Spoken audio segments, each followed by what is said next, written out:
अव्यक्त शब्द प्रकृति से भिन्न अर्थ का वाचक क्यों है, इसका युक्तिपूर्ण विवेचन वेदांत दर्शन पहला अध्याय चौथा पाद छठा सूत्र।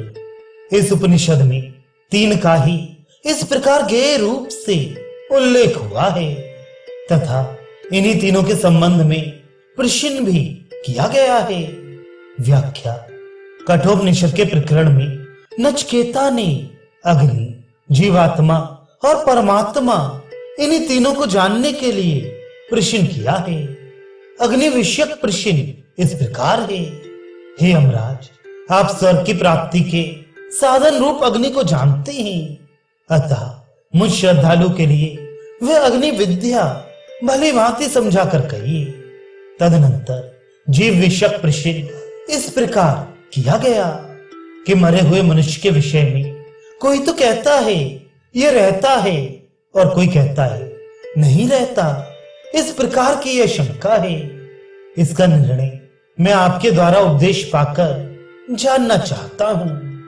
तत्पश्चात आगे चलकर परमात्मा के विषय में इस प्रकार प्रश्न उपस्थित किया गया है, जो धर्म और अधर्म दोनों से कार्य कारण रूप समस्त जगत से एवं भूत, वर्तमान और भविष्यत इन तीनों भेदों वाले काल से तथा तत्संबंधी समस्त पदार्थों से अलग है। ऐसे जिस तत्व को आप जानते हैं उसी का मुझे उपदेश कीजिए। इस प्रकार इन तीनों के विषय में नचिकेता का प्रश्न है और प्रश्न के अनुसार ही यमराज का क्रमशः उत्तर भी है। अग्नि विषयक प्रश्न का उत्तर क्रमशः 14वें से 19वें तक के मंत्र में दिया गया है। जीव विषयक प्रश्न का उत्तर पहले तो 18वें 19वें में, फिर आगे दूसरे खंड के 7वें मंत्र में दिया गया है। परमात्म विषयक प्रश्न का उत्तर 20वें से लेकर ग्रंथ की समाप्ति तक दिया गया है। बीच बीच में कहीं जीव के स्वरूप का भी वर्णन हुआ है, परंतु प्रधान के विषय में ना तो कोई प्रश्न है और ना उत्तर ही। इससे यह निश्चित होता है कि यहाँ उक्त तीनों के सिवा चौथे का प्रसंग ही नहीं है। जब प्रधान का वाचक अव्यक्त शब्द उस प्रकरण में पड़ा है तो उसे दूसरे अर्थ में कैसे लगाया जा सकता है, इस पर कहते हैं 7वां सूत्र। महत शब्द की भांति इसको भी दूसरे अर्थ में लेना अयुक्त नहीं है। व्याख्या। जिस प्रकार महत शब्द सांख्य शास्त्र में महत तत्व के लिए प्रयुक्त हुआ है, किंतु कठोपनिषद में वही शब्द आत्मा के अर्थ में प्रयुक्त हुआ है, उसी प्रकार अव्यक्त शब्द भी दूसरे अर्थ में माना जाए तो कोई विरोध नहीं है। महत शब्द का प्रयोग जीवात्मा के अर्थ में इस प्रकार आया है कि बुद्धि से महान आत्मा पर है।